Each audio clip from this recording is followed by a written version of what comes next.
በአሜሪካ ታሪክ 4 ፕሬዝዳንቶች ተገድለዋል። ከ15 በላይ የሚሆኑት ደግሞ ለጥቂት ከሞት ተርፈዋል። ይህ ሆቴል ዋሽንግተን ሂልተን የተረገመ ይሆን? ታሪክን ወደ ኋላ መለስ ብለን ስናይ በ1981 ፕሬዝዳንት ሮናልድ ሬገን የተተኮሰባቸው ልክ ከዚሁ አዳራሽ ሲወጡ ነበር። አሁን ደግሞ ትራምፕ ላይ ተመሳሳይ ሙከራ ተደረገ። ጥያቄው ግን በሺዎች የሚቆጠሩ ጋዜጠኞችና የደህንነት ካሜራዎች የታጀበው ዝግጅት ላይ እንዴት አንድ የታጠቀ ሰው እስከ በሩ ድረስ ሊቃረብ ይችላል? ይህ የደህንነት ኃይሎች መላላት ነው ወይስ ሆን ተብሎ የተደረገ ማስፈራሪያ? ብዙዎች ጥቃቱ የታቀደው በጋዜጠኞች ላይ ነው ሲሉ፣ ሌሎች ደግሞ ትራምፕን ለማጥፋት የተደረገ ሶስተኛው ሙከራ ነው ይላሉ። እናንተስ ምን ይመስላችኋል? ኮሜንት ላይ ጻፉልኝ። እስከ መጨረሻው አብራችሁን ቆዩ፣ ምስጢሩን እንገልጣለን። ምሽቱ ልክ እንደተለመደው ነበር። ውድ አልባሳት፣ ሽቶና የብርጭቆዎች ድምፅ። ነገር ግን በድንገት የተኩስ ድምፅ ተሰማ። በአዳራሹ ውስጥ የነበረ አንድ ጋዜጠኛ እንዲህ ይላል። መጀመሪያ ድምፁን የሰማነው በሩቅ ነበር። ነገር ግን የደህንነት ሰራተኞች መትረየስ አውጥተው የክብር ጠረጴዛውን ሲከቡት ነገሩ የልጅ ጨዋታ ለመሆኑን አወቅን ይላል። ውድ ጋውናቸውን የለበሱ ሴቶችና ቶክሲዶ የለበሱ ወንዶች በጭቃና በምግብ ፍርፋሪ በተሞላው ወለል ላይ ተደፍተዋል። ፕሬዚደንት ትራምፕ በደህንነት ኃይሎች ተከበው ተጎትተው ሲወጡ የታየበት ያ ቅጽበት አሜሪካን አንቀጥቅጧታል። የሚገርመው ግን የፕሬዚደንት ትራምፕ ምላሽ ነው። ትራምፕ ወደ ዋይት ሃውስ ሲመለሱ ጥይቱ ሲተኮስ ለእኔ የምግብ ትሪ የወደቀ ነው የመሰለኝ አሉ። ይህ ንግግር ግን ብዙዎቹን እያነጋገረ ነው። ትራምፕ በእውነት ድፍረት ኖሯቸው ነው ወይስ ነገሩን ለማቅለል የፈለጉበት ስልት ነው? ወይስ ደግሞ በጁላይ 2024 በፔንሲልቫኒያ የደረሰባቸውን ጥቃት ተከትሎ ለጥይት ድምፅ ያላቸው ግንዛቤ ተቀይሯል? በሌላ በኩል ደግሞ የጋዜጠኞች ማህበር ፕሬዚደንት ጂያንግ መርሃ ግብሩ ይቀጥላል ብላ መናገሯ ብዙዎችን አስቆጥቷል። አስክሬን በደጃፍ ላይ ባለበት እንዴት ዝግጅት ይቀጥላል የሚለው ጥያቄ በሶሻል ሚዲያው ላይ እንደ ሰደድ እሳት እየተሰራጨ ነው። ትራምፕ ትዕይንቱን መቀጠል አለበት ብለዋል። እራቱ በ30 ቀናት ውስጥ እንደገና ይካሄዳል። ነገር ግን ከዚያ በኋላ የዋይት ሃውስ የጋዜጠኞች ራት እንደቀደመው ሊሆን አይችልም። ያ የሳቅና ፊዝ ምሽት አሁን የፍርሃትና የጥርጣሬ ምሽት ሆኗል። በአሜሪካ ፖለቲካ ውስጥ ትልቅ ለውጥ እየመጣ እንደሆነ ግልጽ ነው። ይህ ክስተት ለምርጫው ምን ፍንጭ ይሰጣል? በአሜሪካ ታሪክ 4 ፕሬዚዳንቶች ተገድለዋል። ከ15 በላይ የሚሆኑት ደግሞ ለጥቂት ከሞት ተርፈዋል። ጥያቄው ግን እነዚህ ግድያዎች በአጋጣሚ የመጡ ናቸው ወይስ በስልጣን ኮሪደር ውስጥ የታቀዱ ስልታዊ ሴራዎች? የመጀመሪያው ሰለባ አብርሃም ሊንከን ነበር። ባርነትን በማጥፋቱ የተቆጣ ግለሰብ ቲያትር ቤት ውስጥ በጥይት መታው። ነገር ግን የግድያው ምስጢር ዛሬም ያከራክራል። ከዚያም ጄምስ ጋርፊልድ እና ዊሊያም ማኪንሌ ተከተሉ።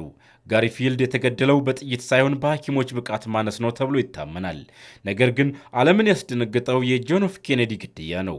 በ1963 በዳላስ አደባባይ የቀጥታ ስርጭት በሚመስል ሁኔታ የተገደለው ኬኔዲ ገዳዩ ብቻውን ነበር ወይስ ሲአይኤ እጁ አለበት? ይህ ጥያቄ እስካሁን አሜሪካን ለሁለት ይከፍላል። በሊንከንና በኬኔዲ መካከል ያለው ግጥምጥሞሽ ያስፈራል። ሊንከን ወደ ኮንግረስ የገባው በ1846 ሲሆን ኬኔዲ ደግሞ በ1946 ገባ። ልዩነቱ 100 ዓመት ነው። ሊንከን ፕሬዝዳንት የሆነው በ1860፣ ኬኔዲ በ1960። ልዩነቱ አሁንም 100 ነው። ሁለቱም የተገደሉት አርብ ቀን ነው። ሁለቱም ጭንቅላታቸው ላይ ተመቱ።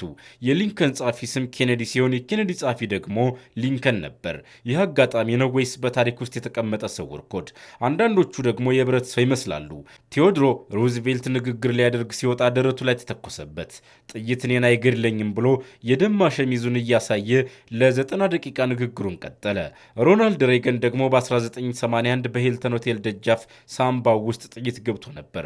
ወደ ሆስፒታል ሲገባ ለሐኪሞቹ ምን አላቸው? ሁላችሁም ሪፐብሊካን እንደሆናችሁ ተስፋ አድርጋለሁ ብሎ ቀለደ። ይህ ድፍረት ነው ወይስ ፖለቲካዊ ድራማ? የግድያ ሙከራዎቹ ዛሬም አልቆሙም። የዶናልድ ትራምፕ የፔንሲልቫኒያ ጥቃትና የአሁኑ የሂልተን ግርግር የሚያሳየው አሜሪካ ምን ያህል የከረረ ፖለቲካ ውስጥ እንዳለች ነው። ጥያቄው ግን ቴክኖሎጂ በረቀቀበት በዚህ ዘመን እንዴት ፕሬዚዳንቶች አሁንም ለጥቃት ይጋለጣሉ? የደህንነት መዋቅሩ ሆን ብሎ ክፍተት ይተዋል ወይስ አሜሪካ የራሷን መሪዎች የመብላት አባዜ ይዟታል? አሜሪካ የዴሞክራሲ ተምሳሌት ብትሆንም በደሟ ውስጥ ግን የጥይትና የሴራ ታሪክ አለ። እናንተ ከነዚህ ግድያዎች ጀርባ ትልቁ ሴራ የማን ይመስላችኋል? መንግስት፣ የውጭ ኃይሎች ወይስ የአእምሮ በሽተኞች? ጆን ኤፍ ኬኔዲ ሲገደል አሜሪካ ቆመች። ዶናልድ ትራምፕ ላይ ጥይት ሲተኮስ ደግሞ ዓለም ተናወጠች። ነገር ግን ከነዚህ ጥይቶች ጀርባ ያሉት እውነተኛ አቀናባሪዎች እነማን ናቸው? ተኳሾቹ በቁጥጥር ስር ይውላሉ ወይም ወዲያውኑ ይገደላሉ። ሚስጢሩ ግን ከነሱ ጋር አብሮ ይቀበራል። አቀናባሪዎቹ ተኳሾች አይደሉም። ተኳሾቹ መሳሪያዎች ብቻ ናቸው። እውነተኛዎቹ አቀናባሪዎች የጦር መሳሪያ አምራቾች፣ ፕሬዚዳንቶች ጦርነት ሲያቆሙ እነዚህ ተቋማት ገቢ ያጣሉ። ኬኔዲ ጦርነት ሊያቆም ሲል ተገደለ። የገንዘብ ተቋማት የገንዘብ ስርዓቱን ለመቀየር የሞከረ ፕሬዚዳንት ሁሉ መጨረሻው ጥይት ሆኗል። የደህንነት ቢሮክራሲው ማንም ያልመረጣቸው ግን ስልጣን ላይ ያሉ ባለስልጣናት የራሳቸውን መንግስት በፕሬዚዳንቱ ውስጥ መስርተዋል። ይህ በአሜሪካ ታሪክ ውስጥ ደጋግሞ የታየ ተመሳሳይ ድርጊት ነው። የአሜሪካ ምርጫ በቅርቡ ይካሄዳል። በጥይት ድምፅ የታጀበው ይህ ምርጫ ምን ይዞ ይመጣል?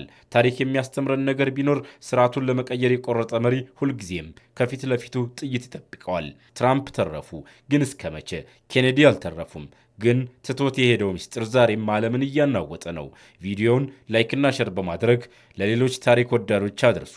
ለቀጣዩ አስገራሚ ዘገባ ሰብስክራይብ ማድረጋችሁን አትርሱ።